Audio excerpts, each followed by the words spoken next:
그동안 윤석열 대통령이 당선인 시절에 그리고 대선 후보 시절에 현충원 참배를 한 적이 또 있었기 때문에요. 또 광주에서도 참배를 했었고 그런 곳에서 늘 방문할 때마다 방명록을 남겼는데요. 네. 자유민주주의, 인권, 평화 이런 가치들을 쓴 적이 많았습니다. 그래서 오늘은 대통령으로서 쓰는 첫 방명록이기 때문에 네. 과연 어떤 내용을 처음으로 남길지 이 부분도 또 큰 메시지가 될 수 있을 것으로 보입니다. 윤석열 대통령이 현충원에 도착해서 차에서 내렸고요. 지금 관계자들과 인사를 나누고 있죠. 네, 그렇습니다. 김건희 여사는 이제 뒤이어서 내리게 되겠죠. 지금 뒤에 모습이 보입니다. 검은색 옷을 입고 있네요. 네. 보통은 대통령 내외가 지금 이제 가까이 섰네요. 네. 조금 떨어져서 가는 모습이어서 예. 그 전에 내외들과는 좀 다른 모습이 아닌가 하는 생각이 듭니다. 공식적으로 저렇게 카메라에 생중계로 윤석열 대통령 내외를 보는 거는 이번이 좀 처음이 아닌가 싶은데요. 네, 지난해 12월에 김건희 여사가 기자회견을 열었었죠. 그 자신의 허위 경력 논란에 대해서 공식적으로 기자회견을 열고 대국민 사과를 했었습니다. 그 이후에 언론의 모습을 드러낸 건 오늘이 처음입니다. 네. 윤석열 공식적으로. 대통령. 자, 오늘 0시부터 공식적인 업무를 시작을 했고요. 취임식을 앞두고 국립 서울 현충원을 찾았습니다. 네, 이제 국립 서울 현충원에서 참배를 위해서 이동하고 있는 모습 함께 보고 계십니다. 네, 오늘 0시에는 용산 지하벙커에서 국가위기관리센터에서 합동참모본부에 보고를 받았고요. 이때는 한반도 안보 상황이 엄중한 만큼 확고한 군사 대비 태세를 유지해달라고 군 수뇌부에 강조한 것으로 전해지고 있습니다. 네, 다시 도약하는 대한민국, 함께 잘 사는 국민의 나라를 국정 비전으로 내세우고 공정과 상식의 회복을 약속한 윤석열 대통령. 임기 첫날 지금 김건희 여사와 함께 현충원 참배 공식 일정을 소화하고 있습니다. 네, 윤석열 대통령 지난해 3월에 검찰총장 퇴임 이후에 1년여 만에 대통령에 취임하는 날입니다. 자, 서울 현충원에서 참배를 위해 이동하는 모습 보고 계시고요. 오늘 취임사에서는 어떤 메시지를 내놓을지 이것도 참 관심인 상황인데 자유와 공정, 또 시장, 인권 등을 핵심 가치로 내세울 것으로 전해지고 있습니다. 정치 입문 1년의 영선 대통령입니다. 새로운 출발점에 서서 이제 많은 또 과제를 안게 될 텐데요. 오늘 0시에 또 업무를 시작했기 때문에 현충원 참배가 공식적으로는 두 번째 공식 일정이다 이렇게 볼 수 있을까요? 네, 그렇습니다. 맞습니다. 용산 벙커에서 이제 안보 공백을 최소화하기 위한 국군 통수권자로서의 업무를 공식적으로 시작했고요. 이제 현충원 참배는 두 번째 일정. 그 다음에 이제 국회 취임식장으로 이동해서 취임식을 치르게 됩니다. 네, 오늘 취임식은 국민과의 소통을 굉장히 강조할 것으로 보이는데요. 현충원 참배 이후에 국회의사당으로 이동을 해서 180m 정도를 걸으면서 참석한 시민들과 인사를 나누고 또 사진도 찍을 예정입니다. 네, 김건희 여사가 이제 검은색 옷을 입고 오늘 이제 공식 일정을 함께 소화하고 있는데요. 오늘 취임식에서는 문재인 전 대통령 내외와 윤석열 대통령 내외가 함께 있는 모습도 또 이제 볼 수 있는 거죠. 네, 그렇습니다. 지금은 이제 현충원 참배 하고 있기 때문에 이제 검은색 옷을 입었는데요. 참배를 마치고 나서는 환복을 할 예정입니다. 그래서 옷을 갈아입고 아마도 밝은색 복장으로 갈아입지 않을까 생각을 하는데요. 갈아입은 다음에 이제 국회로 이동을 할 예정입니다. 그리고 취임식장에서는 윤석열 대통령 내외, 문재인 전 대통령 내외, 그리고 박근혜 전 대통령까지 그 전 현직 대통령이 모두 함께 모여 있는 모습을 볼 수 있습니다. 네, 오늘 취임식 이제 중간에 문재인 전 대통령 내외를 배웅하는 그런 순서도 있더라고요. 맞습니다. 마지막에 행사가 거의 다 마무리되고 축하 공연까지 끝나고 나면 문재인 전 대통령 내외를 환송합니다. 네.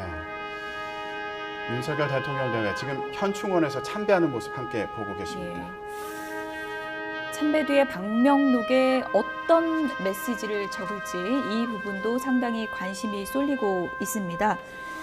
윤석열 정부 이제 5년 항해를 시작하고 있습니다. 국민의 기대 속에서 5년 항해를 시작하고 있는데요. 이제 현충원 참배 뒤에는 취임식에 참석해서 또 취임사를 통해서 국민에게 메시지를 전할 예정입니다. 네, 국내외 초청 귀빈과 일반 국민 4만 1,000명이 참석한 가운데 국회에서 대한민국 제20대 대통령 취임식을 앞두고 있습니다. 자, 박수정 기자, 방명록에 무슨 내용을 남길까? 이 얘기를 아까 좀 해봤는데 네. 취임사에서도 이제 공정, 자유를 강조할 거라고 얘기를 하잖아요. 예. 취임사 관련해서 좀 전해지는 얘기가 있습니까? 네, 취임사는 저희가 엠바고가 걸려 있기 때문에요. 그렇군요. 네, 구체적인 내용을 전해드리기는 어렵고 그 취임사가 시작되는 시점에 이제 엠바고가 풀립니다. 하지만 지금까지 대략적으로 전해진 내용을 먼저 알려드리면 자유, 인권, 그리고 연대 이런 키워드를 강조할 것으로 보이는데요. 윤석열 대통령이 대선 후보로 선출됐을 때 그리고 대선 후보에 출마할 때 공정과 상식을 기치로 내걸고 당선이 됐었거든요. 네. 공정과 상식이라는 단어보다는 이번 오늘 취임식에는 자유라는 단어를 많이 강조할 것으로 보입니다. 그렇군요. 그 자유라는 가치가 왜 소중한 것인지, 무엇 때문에 필요한 것인지, 그리고 자유를 위해서는 어떠한 방향으로 나아가야 하는지 이러한 이야기들이 담길 것으로 보이고요. 그리고 연대, 인권 이런 부분도 강조를 하면서 따뜻한 약자와의 동행 이런 부분을 강조하겠다고 이미 앞서 박주선 취임준비위원장이 밝힌 바가 있거든요. 예. 그래서 아무래도 그 윤석열 대통령에게 쏠린 시선이 이 갈등을 얼마나 통합할 수 있을 것이냐 이런 부분에 우려의 시선이 많거든요. 그런 부분을 의식해서 취임사에도 그 갈등과의 분열을 합치자라고 하는 메시지와 함께 약자를 챙기겠다 이런 예. 메시지가 강조가 될 것으로 보입니다. 윤석열 대통령 내외가 참배를 마치고 지금 나와서 이동을 하고 있는 모습이고요. 이제 방명록에 서명을 하겠습니다. 네. 자유와 공정을 강조해온 윤석열 대통령. 현충원 참배를 방금 마쳤고요. 지금 방명록에 글을 남기고 있습니다. 무슨 내용을 적고 있는지 궁금한데요. 예.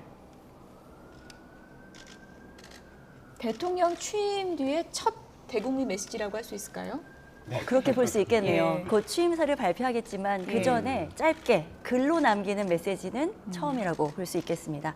지금 적고 있는 글자를 보면 네. 순국 선열의 희생이라고 하는 희생 정신 이런 단어가 보이고요. 예. 그것을 받들어 다시 도약하는 대한민국을 만들겠습니다라고 하는 내용을 적고 있는 것 네. 같네요. 순국 선열의 희생과 헌신을 받들어 다시 도약하는 대한민국을 만들겠습니다.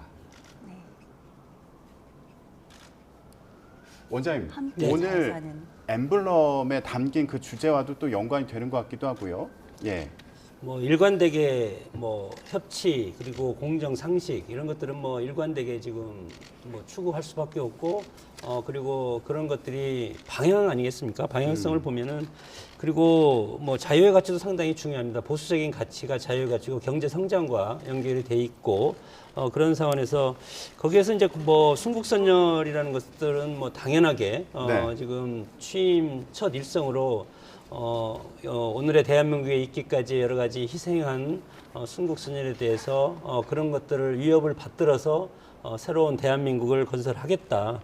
그런 취지는 어떤 미래 방향을 얘기하는 것 아니겠습니까? 그런 상황에서 현충원에 가서 오늘 앞으로의 대통령의 다짐 이런 것들을 전 국민과 함께 했다고 보면 될 것 같습니다. 네, 순국선열의 희생을 받들어 다시 도약하는 대한민국을 만들겠다. 현충원 참배 뒤 윤석열 대통령이 방명록에 적은 메시지입니다. 김수민 평론가님, 검찰총장 출신 첫 대통령이고 네. 영선 대통령입니다.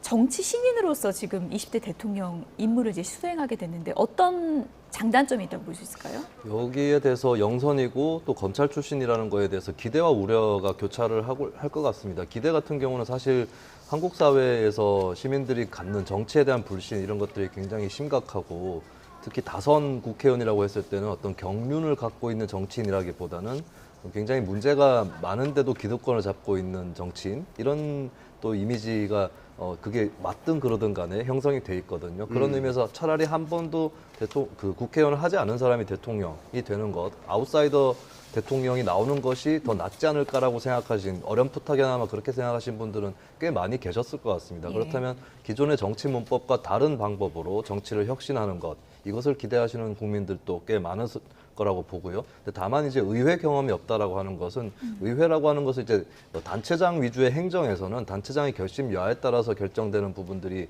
많이 있고, 여기에는 좀 다양한 의견이 바로 수렴이 되고 절충이 되고 이렇게 하기는 좀 어려운 측면이 있습니다. 근데 반대로 의회는 어떻게 보면 집단지성의 산물이라고 볼 수 있는 것이고, 국민 여론들을 각각 대변하는 대표자들이 모여서 거기서 협상도 하고 때로는 투쟁도 하면서 방안을 만들어내는 것이거든요. 혹시나 이제 대통령이 이런 경험이 부족한 것이 좀 앞으로 걸림돌로 작용하지 않을까라고 우려하시는 분들도 있을 것 같은데요. 네, 근데 이제 결국에 대통령이 헤쳐나가야 될 것은 어떤 경험을 반드시 해야만, 그러니까 예를 들면 의회 경험이 있어야만 의회주의자가 된다거나 민주주의자로서의 역할을 한다거나 이런 거는 아니기 때문에 대통령이 이제 본인이 갖고 있었던 나름의 뭐 소양이 있었을 수도 있고요. 그리고 국회 경험 없지만 지켜보면서 가졌던 생각들, 그리고 정치에 입문하고 난 다음에 갈고 닦았던 생각들이 있을 겁니다. 예, 그 생각 더하기 이제 본인이 경험해보지 못한 것에 대한 인정이라든지 또 그 경험을 채워줄 수 있는 사람에 대한 존중,